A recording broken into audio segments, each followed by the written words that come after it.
warahmatullahi wabarakatuh. Kembali lagi bersama saya Valta Valentino di Liputan News. Pemirsa, perkembangan teknologi dari zaman ke zaman sudah sangat pesat. Hadirnya teknologi sangatlah membantu manusia dalam kehidupan sehari-hari mereka, khususnya teknologi yang bernama IoT atau yang sering kita kenal dengan Internet of Things. IoT ini sudah banyak diterapkan di beberapa wilayah di Indonesia, khususnya tidak di wilayah perkotaan. Sekarang saya sudah terhubung dengan salah satu rekan saya, yaitu Bulan, di salah satu pemukiman warga untuk menanyakan bagaimana kondisi penerapan IoT di daerah tersebut. Baik Saudara Palta, saya sekarang berada di permukiman warga, tepatnya di wilayah Daeng Tadak Buju, Kota Makassar, dan sekarang saya bersama salah satu warga. Selamat siang Pak. Siang, Sebelumnya atas nama siapa? nama saya Rivaldi, warga di sekitar sini. Apakah rumah yang ada di sekitar sini sudah mengimplementasikan IoT? Sebelumnya mohon maaf Bang, IoT itu apa ya?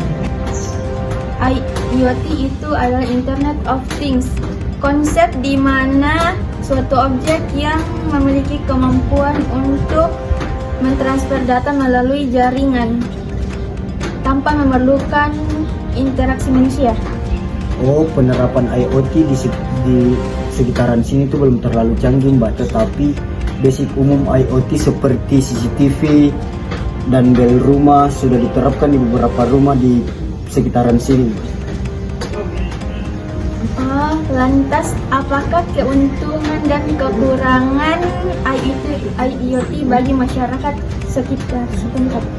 Keuntungan IoT itu ya dapat mempermudah pekerjaan aparat maupun masyarakat, seperti contoh CCTV dapat mempermudah merekam kejadian-kejadian yang di luar rumah yang tidak terduga, seperti mempermudah penangkapan maling atau perbuatan kriminal lainnya.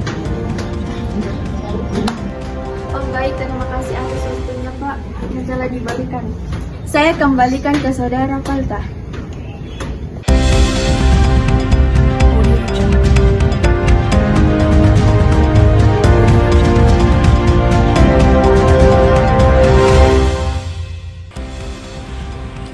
Baik, terima kasih Saudari Bulan karena sudah memberikan informasi mengenai perkembangan IoT di masyarakat, khususnya di negara Indonesia ini.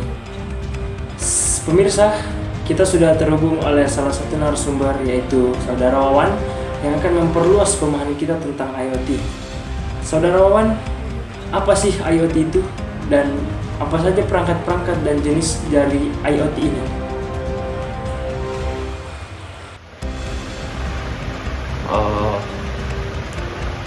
Nah, jadi saya akan menjelaskan secara singkat apa sih itu IoT. Nah, kepanjangan dari IoT itu sendiri adalah Internet of Things. Nah, di mana IoT ini adalah konsep dari perangkat fisik yang terhubung langsung ke internet dan dapat juga saling berkomunikasi dan berbagi data. Nah, saya akan memberikan dua contoh dalam penerapan IoT. Yang pertama smart home, yang kedua healthcare. Nah, dalam smart home, dalam keamanan rumah, dalam berbasis IoT, jika kita pasangkan dalam keamanan, itu dapat dikontrol melalui handphone dan dapat juga diberi perintahkan dalam gelombang suara. Nah, itulah canggihnya dalam berbasis IoT di smart home. Dan yang kedua, healthcare. Nah, healthcare atau kesehatan ada yang namanya teknologi smartwatch yang berbentuk jam tangan. Nah, dalam jam tangan ini bisa mengontrol detak jantung dan aktivitas fisik lainnya. Nah, jam tangan inilah yang berbasis IoT. Nah, inilah canggihnya IoT, dapat membuat keamanan bagi pengguna yang memakainya. Oke, baik. Seperti yang Anda bilang tadi, ternyata jenis-jenis dari IoT ini sangat banyak dan tentunya itu akan membantu kehidupan masyarakat. Nah, Bagaimanakah perkembangan IoT ini di Indonesia? Apakah IoT ini bisa berkembang di Indonesia? Saudara Wawan?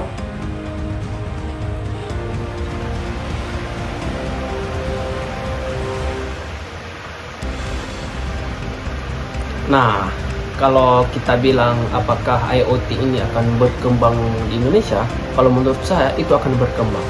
Karena apa, Pak? Saya pernah membaca artikel di kompas.com, itu pernah mengatakan bahwa Asosiasi IoT Indonesia atau sering disingkat ASIOT itu memperkirakan pasar IoT di Indonesia pada tahun 2025 akan mencapai 40 miliar dolar Amerika Serikat atau sekitar 572,7 triliun dengan 670 perangkat IoT yang terhubung.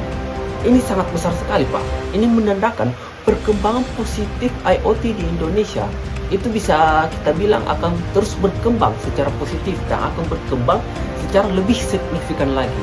Dan ada lagi, dan pada tahun 2022 ASIOT mencatat potensi pasar IoT di Indonesia pada tahun 2022 mencapai 26 miliar dolar Amerika Serikat atau setara dengan 272 triliun rupiah.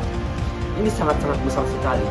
Saya yakin bahwa teknologi IoT di Indonesia akan selamanya akan berkembang dan akan membuat Indonesia semakin maju dan akan juga membuat masyarakat Indonesia merasa nyaman, aman dalam penerapan teknologi ini.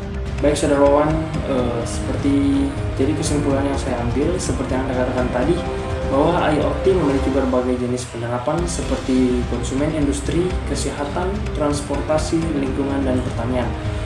Di Indonesia, potensi pengembangan IoT sangat besar karena populasi yang besar, peningkatan infrastruktur digital, kebutuhan solusi inovatif, dan dukungan pemerintah. Namun untuk mewujudkan potensi tersebut, tantangan seperti kesadaran masyarakat, biaya, dan keamanan data perlu diatasi. Dengan pendekatan yang tepat, IoT dapat menjadi pendorong utama transformasi digital di Indonesia. Mungkin itulah yang dapat saya ambil, dan untuk Saudara Wawan, terima kasih atas waktu yang diberikan. Pemirsa, mungkin cukup sekian untuk pertemuan kita pada hari ini di Liputan News. Saya Fanta Valentino, pamit undur diri. Terima kasih.